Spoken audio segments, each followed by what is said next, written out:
بسم اللہ الرحمن الرحیم۔ عمر بن خطاب رضی اللہ تعالی عنہ جمعے کا روز خطبہ دے رہے تھے کہ اسی دوران صحابہ میں سے ایک شخص آئے، مسجد میں داخل ہوئے تو عمر رضی اللہ تعالی عنہ نے پوچھا، یہ کون سا وقت آنے کا ہے؟ تو انہوں نے کہا، میں نے صرف اتنی دیر کی کہ اذان سنی اور بس وضو کر کے آ گیا ہوں۔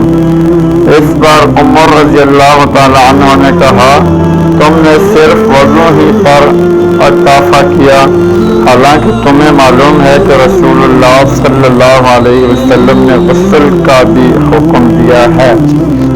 آپ صلی اللہ علیہ وسلم نے فرمایا، اللہ اس شخص کے چہرے کو تر و تازہ رکھے جس نے میرے سے جو حدیث سنی، پھر جیسی سنی ویسے ہی آگے لوگوں تک پہنچائی۔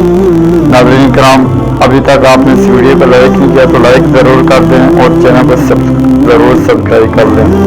جزاک اللہ خیرہ۔